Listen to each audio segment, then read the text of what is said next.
delightful song, isn't it, Tom? Unmistakable Sullivan. You know, Don, I always find it so hard to separate Gilbert and Sullivan individually from their accomplishments as a team. After singing their songs and performing in their operas for so many years, I tend to join them together like Giuseppe and Marco in the Gondoliers, sort of into one individual. I feel the same way, Tom. The whole Gilbert and Sullivan partnership takes on a storybook quality, and yet, happily, it all really did take place. The two men were very different, and I am sure that was the key to their success, and the reason also for their later difficulties. Gilbert was the older. Appropriately, he was born in 1836, just 7 months before Queen Victoria began her reign, the only son of William Gilbert, a retired naval surgeon and independently wealthy from a large inheritance. Gilbert Sr. was an interesting man who has largely been forgotten. He wrote many books, most of them rather long-winded Victorian novels. Is it true, Tom, that Gilbert was kidnapped? Yes. He was just a small child. It was whilst he was on holiday with his parents in Naples.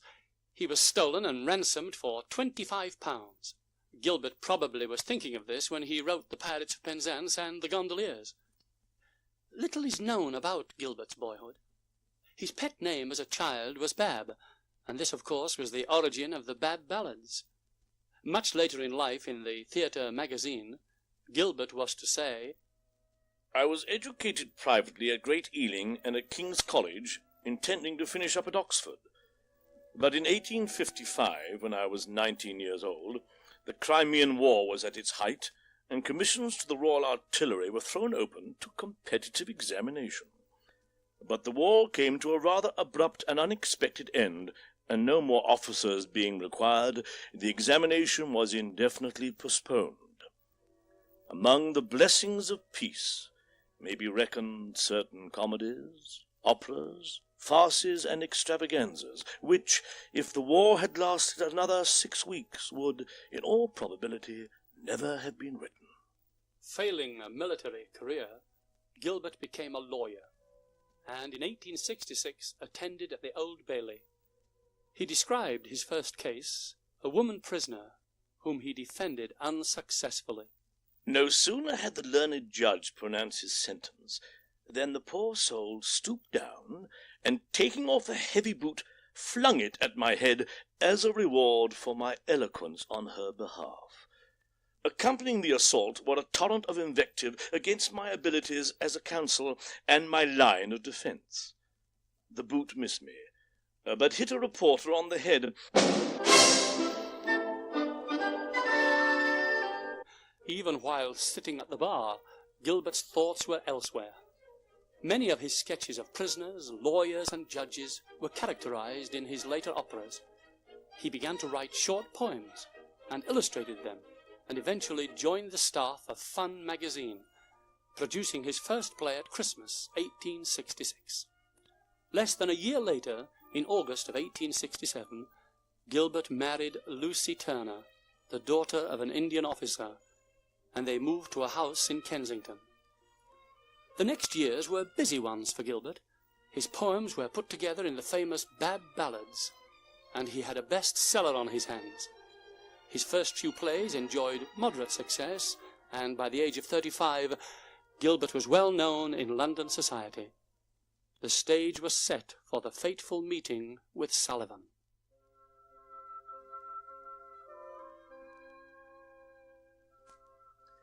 Sullivan's beginnings were less auspicious. His father, Thomas Sullivan, was a musician. When he first moved into number 8 Bolwell Terrace in London, the place where young Sullivan was to later be born, Sullivan Sr. was working as a clarinetist in the Old Surrey Theatre. His pay was only a guinea a week, and so he was forced to do extra work, copying music and teaching sometimes late into the night. In spite of all his financial difficulties, he fell in love with and married an Italian girl, Maria Clementina Coglin. 2 years after their marriage, the first of their 2 sons was born, Frederick Sullivan. This burden on a somewhat limited income produced a catastrophe, and baby Frederick was put out to nurse. The situation improved, however. Sullivan Sr. secured more pupils, his music copying increased, and on May the 13th, 1842, Maria gave him a second son, Arthur. A few years later, Sullivan Sr. was appointed bandmaster at the Royal Military College at a great increase in salary. Young Arthur was to benefit immeasurably by his father's occupation. He attended the rehearsals of the band and played on all the instruments. Because of this early musical interest, his father sent the boy to a private school. By the age of 8, Arthur had begun his first efforts at composition. At the age of 13, Sullivan had his first song published, a sacred song. Sullivan applied for and won the Mendelssohn Scholarship to the Royal Academy of Music in London, and he immediately began to impress his teachers with his musicianship. During his second year at the Academy, he was given an additional scholarship to study at the Music Conservatory in Leipzig. To a young musician, this was beyond his wildest dreams. This meant that Arthur would be taught by old Moschels, who taught Mendelssohn, and who had actually walked and talked with Beethoven. While in Germany, he met Liszt and Grieg and Spohr. He took lessons in counterpoint in the very room where Bach had composed some of his greatest works. At the age of 19, Sullivan was ready to return home to England. In his suitcase was his first work of maturity, the incidental music to The Tempest.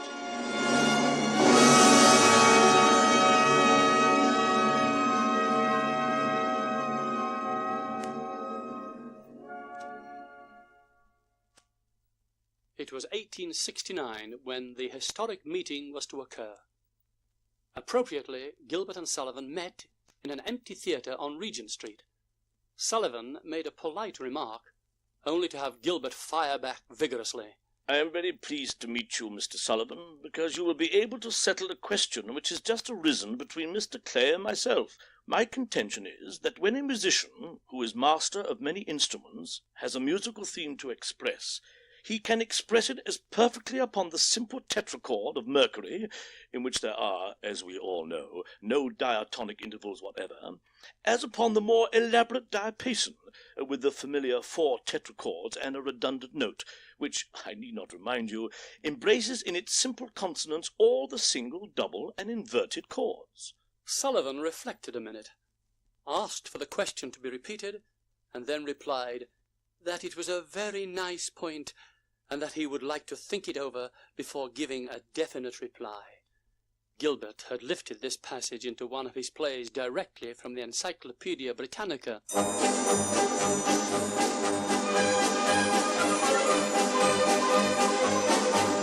It wasn't until a year later before the idea of a collaborative effort emerged.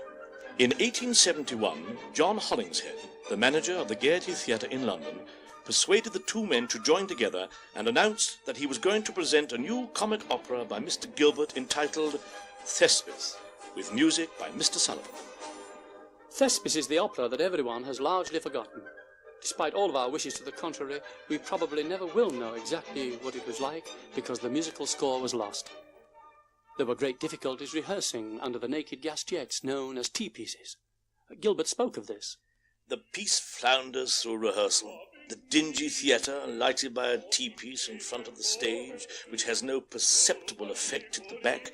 The performers usually, at all events during the first 2 or 3 rehearsals, standing in a row with their backs to the auditorium, so that the light may fall on crabbed manuscripts they are trying to read from. Thespis was only a moderate success for Gilbert and Sullivan, each man going his own way when the run of the show ended.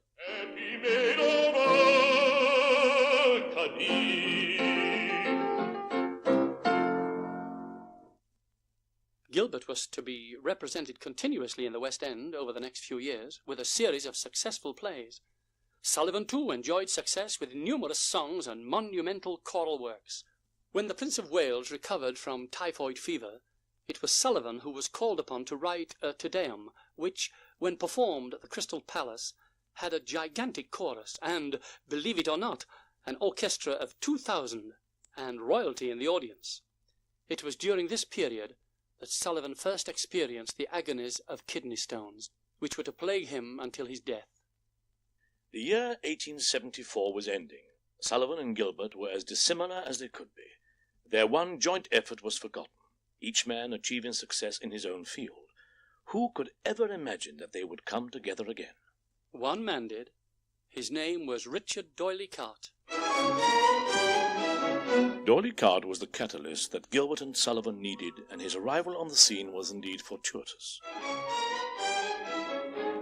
Not many people know it, but D'Oyly Carte himself had tried his hand at composing musicals. In 1875, he persuaded Sullivan to set to music an expanded version of a ballad that Gilbert had published previously in Fun magazine, Trial by Jury. The words and the music were written and all the rehearsals completed within the space of 3 weeks' time. Trial by Jury enjoyed almost immediate success and became a staple of the British stage for many years. It became fashionable to include persons of high society and royalty into the jury at various benefits, and even Gilbert, on several occasions, took the part of the non-speaking associate. Sullivan's brother, Frederick, was cast as the judge, but fell ill during the production and shortly thereafter died. Sullivan writes of this: I was nursing my brother through a severe illness, and had hardly left his bedside for several days and nights. Finding one evening that he had fallen into a doze, I crept away into a room adjoining his and tried to snatch a few minutes' rest. I found this impossible, however, so I roused myself to work and made one more of many attempts during 4 years to set music to Adelaide Proctor's interesting words. This time I felt that the right inspiration had come to me at last, and there and then I composed The Lost Chord.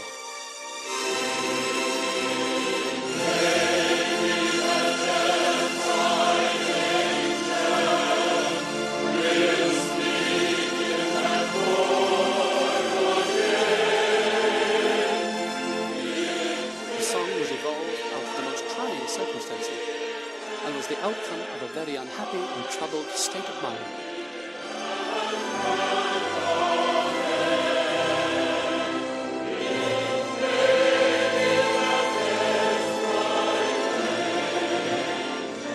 The Lost Chord was the most popular ballad of the 19th century, outselling everything else that Sullivan ever wrote.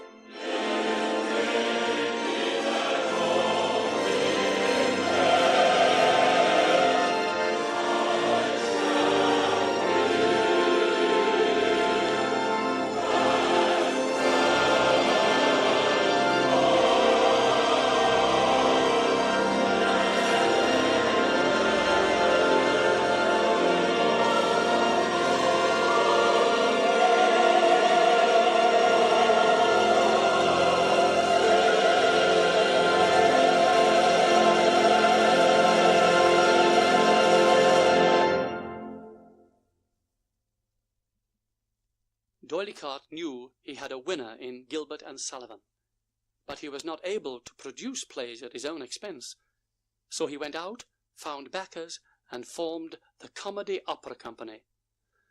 The mundane financial arrangements taken care of, there emerged The Sorcerer, the first Gilbert and Sullivan full-length opera. It was first played at the Opera Comique Theatre in London on November 17th, 1877. 2.5 years after Trial by Jury. The Sorcerer is an adaptation of Gilbert's story, The Elixir of Love. The idea that a magic potion transforms the characters into unusual situations. The Sorcerer was a fair success for Gilbert and Sullivan and ran for 6 months. But even before audiences began to thin in the Opera Comique Theatre, Gilbert, as was to become the tradition, was ready with a new plot and wrote to Sullivan. I send you here with a sketched plot of the proposed opera. There's a good deal of fun in it which I haven't set down on paper.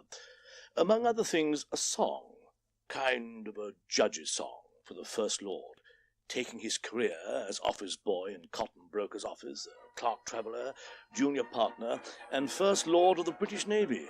I think a splendid song can be made of this. When I was a lad, I served a term as office boy to an attorney's firm. I cleaned the windows and I swept the floor, and I polished up the handle of the big front door. I polished up that handle so carefully that now I am the ruler of the Queen's Navy. Polished up the handle so carefully that now he is the ruler of the Queen's Navy.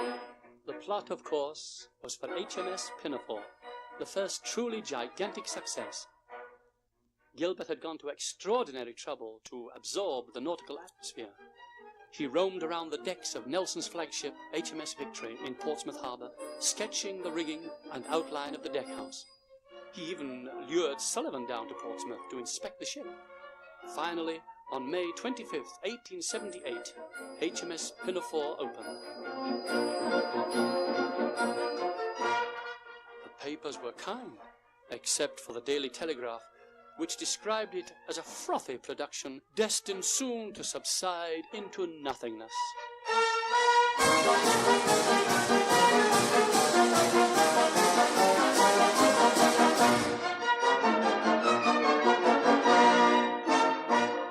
A blazing heatwave in London appeared to confirm the opinions of the Daily Telegraph, and the house receipts dropped precariously.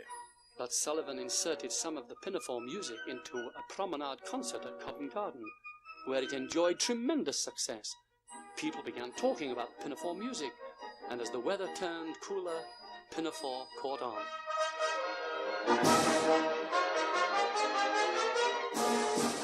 The phrase, "What, never? Well, hardly ever," became a craze. Music shops could not keep up with the demand for the piano score. Disagreements, however, occurred behind the scenes, and the backers of the Comedy Opera Company found themselves at odds with D'Oyly Carte. The argument even resulted in a pitched battle during one performance, and the whole matter wound up in court. The final result was that D'Oyly Carte was by himself, and went into a partnership with Gilbert and Sullivan. It is hard for us now, 100 years later, to fully understand the success that Pinafore enjoyed. It sped across the Atlantic into literally hundreds of productions. 8 theatres alone in New York were playing Pinafore simultaneously. D'Oyly Carte set up touring companies, and even several companies to Australia and New Zealand. While Pinafore merrily went on to 700 performances in London, Gilbert bought a yacht and went sailing. Sullivan went travelling and gambling.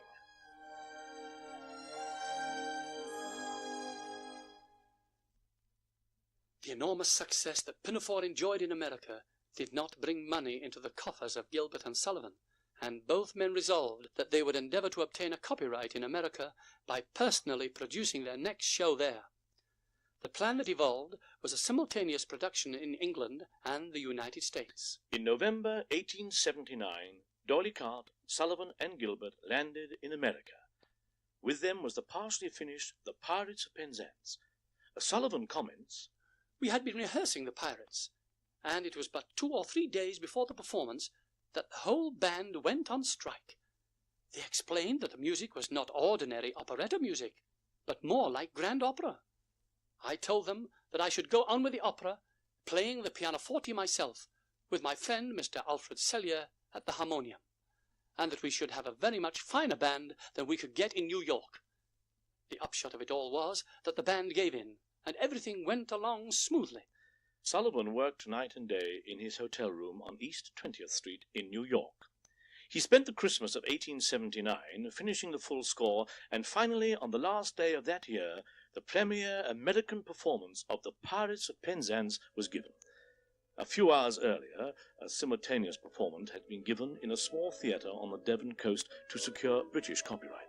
Sullivan wrote to his mother, "Success unparalleled in New York. We had long and wearisome rehearsals, but fortunately our company and all the chorus are charming people and devoted to us, and spared themselves no pain or trouble to do their work thoroughly well, all except the tenor, who is an idiot."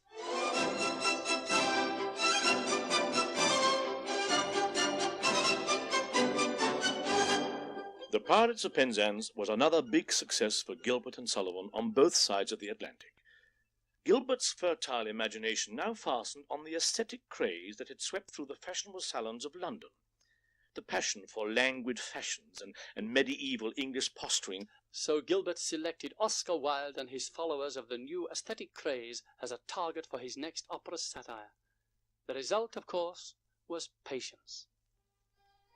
Initially, Gilbert had planned to parody the clergy, but he wrote to Sullivan in November of 1880, I distrust the clerical element, and I want to revert to my old idea of rivalry between two aesthetic fanatics, worshipped by a chorus of female ascetics. The hussars will become ascetic young men, abandoning their professions for the purpose.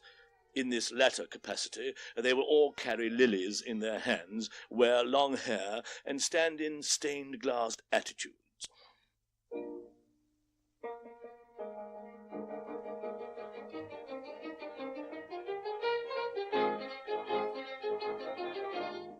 Sullivan's music for Patience was delightful, and the audience responded. The money flowed in, and Doyleycart was able to build a larger theatre between the Strand and the Embankment. This, the Savoy Theatre, was opened on October 10, 1881, with Patience transferred over from the Opera Comique. It had the distinction of being the first theatre to be lighted by the electricity. Doyleycart announced to his public,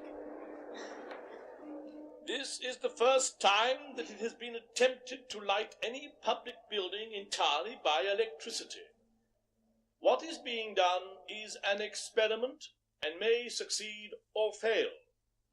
It is not possible until the application of the accumulator or secondary battery, the reserve store of electric power, becomes practical to guarantee absolutely against breakdown of the electric light. To provide such a contingency, gas is laid on throughout the building, and the pilot light of the central sun burner will always be kept alight, so that in case of accidents, the theatre can be flooded with gaslight in a few seconds." Despite its somewhat intellectual subject, Patience too found immediate and widespread success.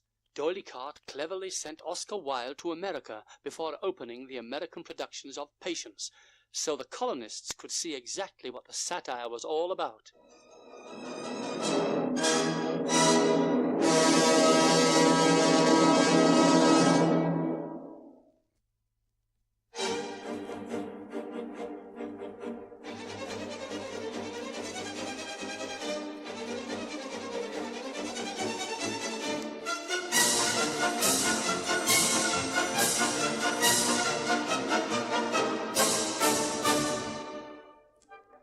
Doyleycart, Gilbert and Sullivan were now quite wealthy. Gilbert had a large mansion built in Kensington. Sullivan travelled extensively, entertaining, buying racehorses and the like. In 1882, Gilbert wrote to Sullivan, "My telephone is fixed and in working order. It costs £20 per annum. They are fixing one at the theatre, and it will be finished this week. Shall I order one for you? It takes some time, 4 or 5 weeks to finish. I have ordered an instrument to be fixed at the prompt entrance so that I shall be able to hear the performance from my study. Or so will you from your house if you decide to have one. I am hard at work on Act 2, but have infinite difficulty with it." Gilbert was referring to his delightful fairy opera, Iolanthe. The part of Iolanthe is taken from Gilbert's ballad, George and the Fairies, the idea being a fairy wedded to a mortal and the child partaking of the natures of both parents. The evening of November the 25th, 1882, was a gala affair. The electric lights sparkled. All of fashionable London was there, and the gallery burst into cheers as Sir Arthur mounted the podium and began the overture to Iolanthe.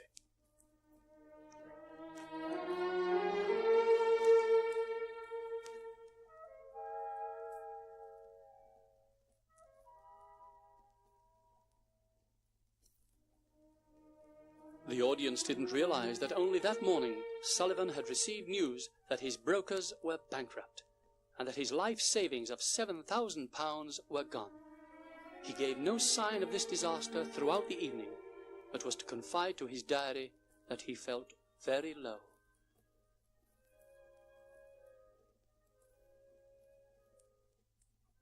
A very exciting effect that night was the electric lights on the foreheads of the fairies, switched on from batteries carried on their backs. The two men had another transatlantic success, and rewards flowed to Sullivan. He was placed on the council of the Royal College of Music, was knighted by Queen Victoria, and his recent financial misfortunes were overcome. Sullivan went travelling to France. Gilbert, however, remained home hard at work on new operas. Gilbert suggested a plot to Sullivan, again utilizing the magic potion. Sullivan rejected it. Gilbert reconsidered and submitted what he was to describe as a respectful perversion of The Princess by Lord Tennyson, Princess Ida.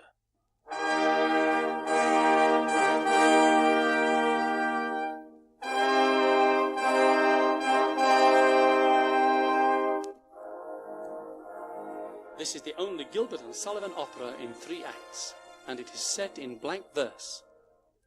There is a story of a Yorkshireman who saw it and said, "I like the music well enough. It's full of tunes that I can whistle, but the words sound too much like Shakespeare for the likes of me to understand."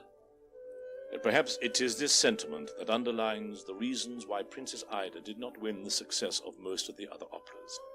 Princess Ida was a parody on feminists. The women's schools at Girton and Newnham in Cambridge had just been formed. While Gilbert hammered out the words, Sullivan was busy at the Leeds Festival conducting Bach, Wagner, Mozart and Mendelssohn. But Sullivan's expenditures far exceeded his ability to make money in classical music, and Gilbert too found that his works, without the Sullivan magic, did not have staying power. And so the two men joined together again in 1884. Sullivan confides to his diary, "Resolved to conduct the first performance of the new opera, Princess Ida. But from the state I was in, it seemed hopeless. At 7 p.m. had another strong hypodermic injection to ease the pain, and a strong cup of black coffee to keep me awake. Managed to get up and dress, and drove to the theatre, more dead than alive. Went into the orchestra pit at 8:10. Tremendous house, usual reception, very fine performance, not a hitch, brilliant success. After the performance, I turned very faint and could not stand." The old kidney trouble was back. The Globe newspaper related that Sir Arthur Sullivan fainted after presenting himself with Mr. Gilbert on the stage to receive the congratulations of the audience. With Princess Ida underway, both men could now rest. But Ida did not come up to their expectations.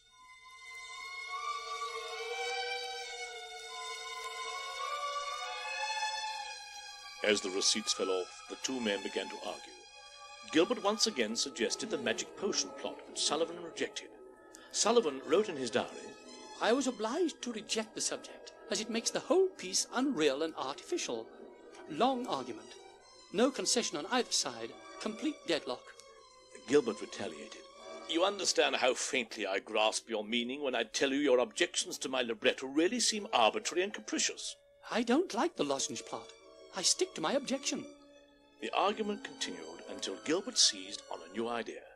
A recent Japanese exhibition in Knightsbridge had piqued the interest of Londoners. Gilbert sat down at his desk and sketched out the plot as it formed in his imagination. He wrote to Sullivan suggesting that a Japanese opera would give opportunities for new sceneries and costumes, as well as unusual music never before attempted in England. Sullivan enthusiastically replied, "Your letter is an inexpressible relief to me, as it clearly shows to me that you, equally with myself, are loath to discontinue the collaboration which has been such a pleasure and advantage to us." Gilbert immersed himself in all things Japanese. He carefully sought out Japanese costumes and fans and talked to Japanese visitors. He worked and reworked the plot in no less than 11 different ways, and finally he began to mail off the results to Sullivan. As opening night approached, Gilbert became unusually nervous. He astonished the cast by announcing that he proposed to cut out the Mikado song.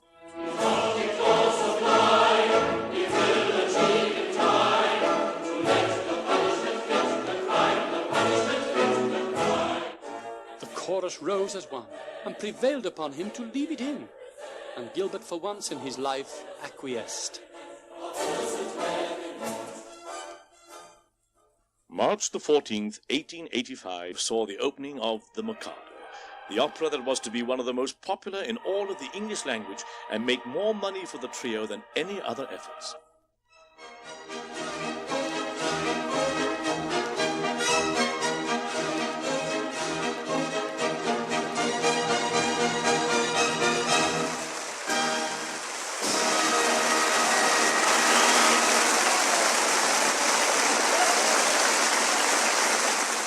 Cries for author and composer when the final curtain had settled were louder than usual. The two men entered from different sides of the stage. Gilbert somewhat reluctant, Sullivan his eager self. Their success was beyond question. Gilbert and Sullivan were now a London institution, and the public waited eagerly for their next opera. While the Mikado ran on and on at the Savoy, Sullivan devoted himself to a setting of Longfellow's The Golden Legend, which he conducted at the Leeds Musical Festival in 1886. Gilbert was busy too, and wrote the libretto for what he was to term a new and original supernatural opera. This, of course, was Ruddigore. In later years, Gilbert was to say that Ruddigore, along with The Yeoman of the Guard and Utopia Limited, was his most favourite work. Unfortunately, Ruddigore was the beginning of major problems between Gilbert and Sullivan. The name of the opera was too harsh for Victorian sensitivities, and the Y in Ruddigore was changed to an I to placate the public. The opera did not enjoy complete success. There were political complications in some of the songs, and a general feeling that the opera was too long. The second act seemed to drag. Gilbert blamed Sullivan, saying that the music was out of place. Sullivan retorted, Ruddigore is supposed to be an opera, but in reality, it's a play with a few songs and some concerted music.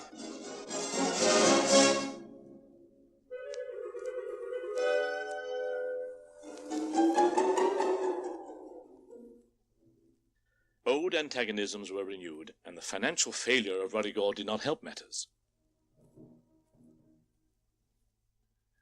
Sullivan, as usual, travelled to Monte Carlo for a rest. Gilbert buried himself in his country home. Gilbert again suggested to Sullivan a plot for a new opera with a magic potion, which Sullivan, of course, rejected. The story goes that Gilbert was in the Uxbridge railway station, waiting for a train, when his eye caught an advertisement for the Tar Furnishing Company, featuring a beefeater. The sight of the beefeater inspired him to use the Tower of London as the scene for the next opera. Gilbert planned to call this new opera The Beefeater, and it was only at the last minute that he changed it to The Yeoman of the Guard.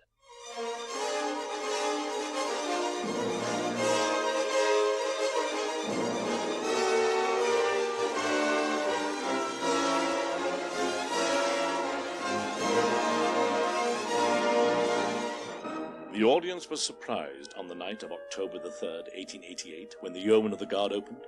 They were surprised because of the seriousness of the opera and the sad ending that befell Jack Point. Both composer and librettist were proud of The Yeoman of the Guard, and to each it represented a fulfillment of what he considered to be his higher aims.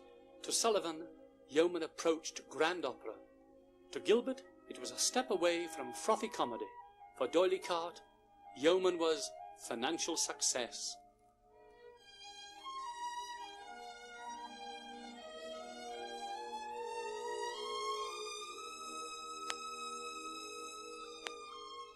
The members of the company noticed that a breach had developed between Gilbert and Sullivan during the run of Yeoman.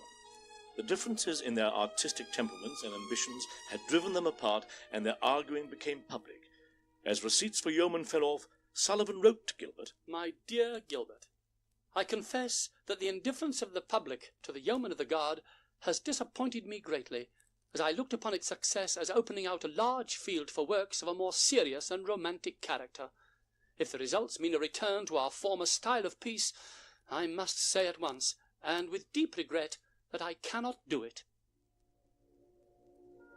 Dear Sullivan, I have thought carefully of your letter, and while I quite understand and sympathize with your desire to write what, for a want of a better term, I suppose we must call grand opera, I cannot believe it would succeed either at the Savoy or at Cart's new theatre.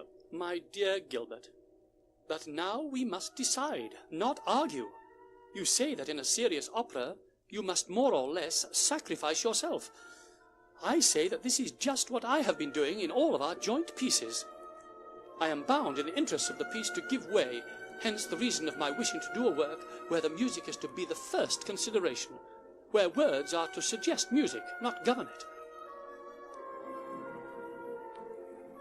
Dear Sullivan, your letter has filled me with amazement and regret. If you are really under the outstanding impression that you have been effacing yourself during the last 12 years, you are adept in your profession, and I am adept in mine.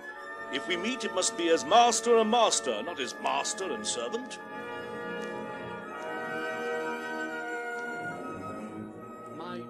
Gilbert, I understood from Cart some time ago that you had some subject connected with Venice and Venetian life, and this seemed to me to hold out great chances of bright colour and taking music. Can you not develop this with something we can both go into with warmth and enthusiasm, and thus give me a subject in which, like the Mikado or Patience, we can both be interested? This decided Gilbert on the plot of the Gondoliers. While Sullivan once again travelled, Gilbert worked, sending the plot piecemeal to Sullivan to set to music. Cart had begun construction of a new theatre in Cambridge Circus to be called the Royal English Opera House, and to open with an original English opera composed by Sir Arthur. Since Gilbert was opposed to grand opera, Julian Sturgis was brought in to write the scenario to Ivanhoe. Construction was slow on the new theatre, and so Sullivan turned to setting the Italian piece that Gilbert had provided. As was his custom, he worked into the early hours of the morning under tremendous pressure. Finally, on December the 7th, 1889, the Gondoliers premiered at the Savoy.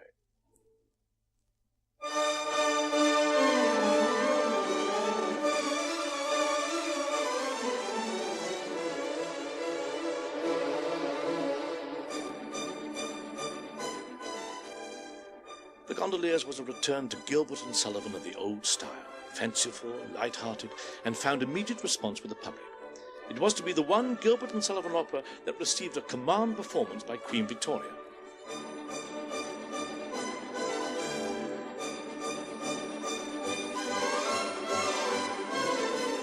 The Gondoliers was another financial success, and Sullivan left London again for Monte Carlo, settling down to the composition of Ivanhoe. But he was not to be allowed any peace. Gilbert wrote to Sullivan, I have had difficulty with Cart. I was appalled to learn from him that the preliminary expenses of the Gondoliers amounted to the stupendous sum of £4,500. This seems so utterly unaccountable that I asked to see the details, and last night I received a resume of them.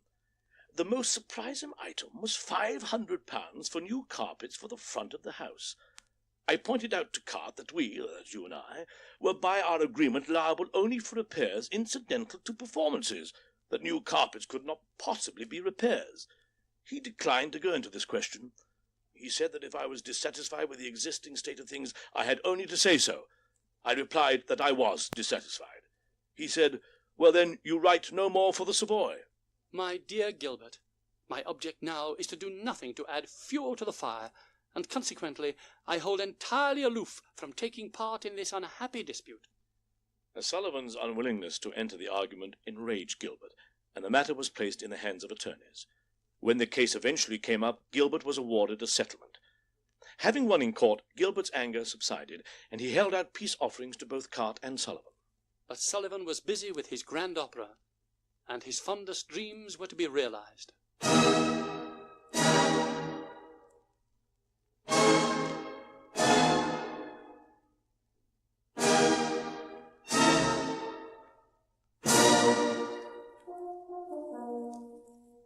Sullivan described the first night, January the 31st, 1891, in his diary. Went to the theatre, Royal English Opera, at 7:40. Tremendous crowd outside. At 8, the Prince and Princess of Wales, with Princesses Victoria, Maud, and the Duke and Duchess of Edinburgh, entered their box. God Save the Queen, played by the orchestra, Celia conducting. At 8:05 I entered. Tremendous reception by a brilliant and packed house. The night was really superb. Began Ivanhoe, but the first 60 or 80 bars quite inaudible owing to the noise made by the pit on account of standers in the gangway. Then they were removed, and the opera went on, and went splendidly without a hitch from beginning to end. All sang well. Went up after the first act to the Prince's room, and he and the Duke came and smoked cigarettes in my room afterwards. Great enthusiasm at the end. Everyone called. I gave all the stage hands 5 shillings each afterwards. Home at 4.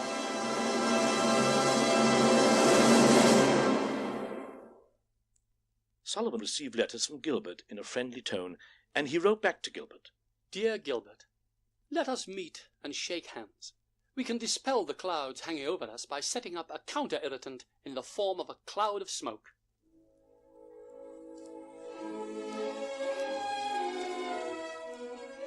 The century was ending, and so was the great partnership. Two more works were yet to emerge, Utopia Limited and The Grand Duke. Both showed flashes of the brilliance that had made Gilbert and Sullivan successful, but neither as a whole had the quality of the previous efforts. Utopia Limited stayed at the Savoy for 245 performances, but production costs eroded away the profits. The last effort, The Grand Duke, collapsed after 123 performances.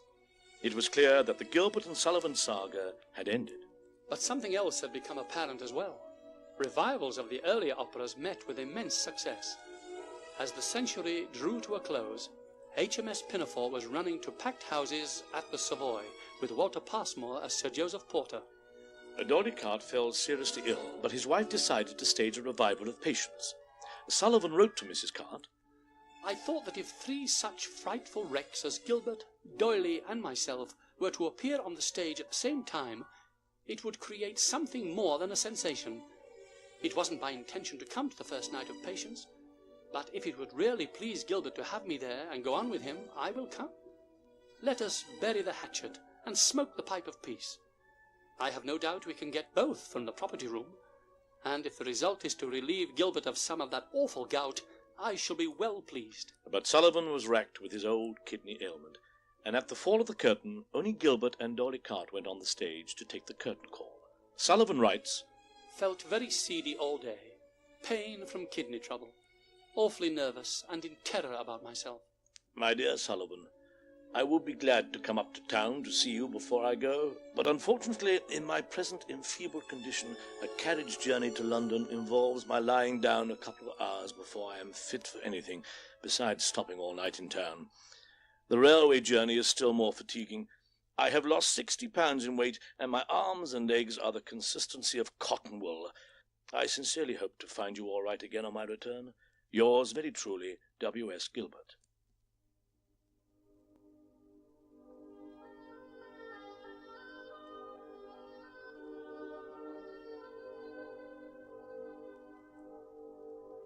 Sullivan wrote in his diary, Lovely day. I am sorry to leave such a lovely day. On the morning of November 22nd, he aroused from his sleep. My heart, he exclaimed, my heart. He lay quietly, breathing intermittently and with difficulty. His life slipped away. Arthur Sullivan was dead.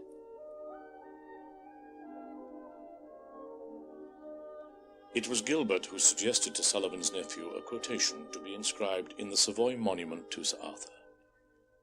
It is difficult to find anything quite fitted to so sad an occasion, but I think this might do. Is life a boon? If so, it must befall that death, whene'er he call, must call too soon.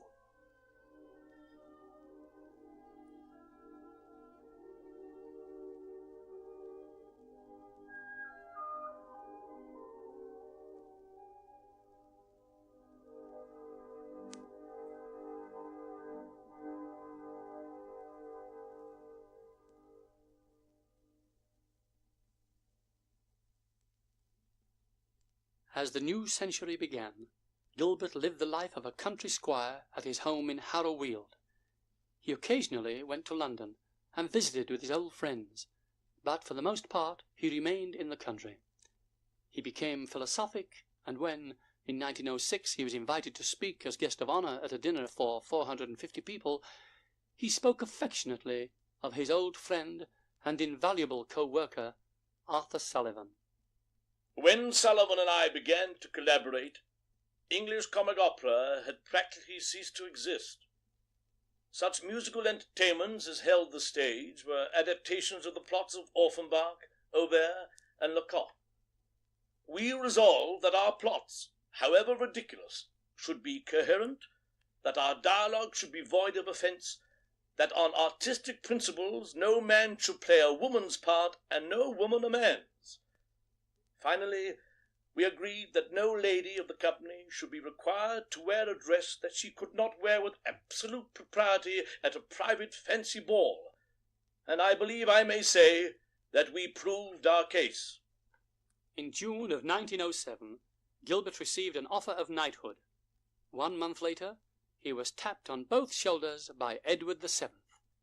He wrote to his fellow dramatist, Henry Arthur Jones, "It is, I think, a good thing that the king should at last have turned his attention toward dramatic authorship as a profession worthy of recognition. The honour is conferred upon me by the melancholy virtue of my seniority, a kind of commuted old-age pension of an economical kind." Gilbert continued to produce, and he trotted out the magic potion plot one more time, for his last comic opera, Fallen Fairies. His final work, a short one-act play called The Hooligan, was placed on the variety bill at the London Coliseum in 1911. In the final scene, the leading character collapses. The final line in the play, "Dead. Heart failure." On May the 29th, 1911, Gilbert was swimming in his pool at Grimsdyke. He swam to the aid of a girl who momentarily had stepped into deep water. The sudden exertion overcame him. When they pulled him out, he was dead from heart failure. The two men who had given Victorian England so much pleasure were gone. But their works, of course, have endured. One cannot help but wonder if either of them had any idea how enduring their operas would be. Gilbert, near the end of his life, at one of his visits to a rehearsal at the Savoy, criticized Rutland Barrington's portrayal of a scene. The stage manager leaped to Barrington's defense, saying that this was the original way of doing it. Barrington chimed in, "Yes, this is how they had always done it. It was a classic." "Oh, it's a classic, is it?" Gilbert replied. "Well, we must not interfere with the classics." And on that note, we leave the story of Gilbert and Sullivan to the future.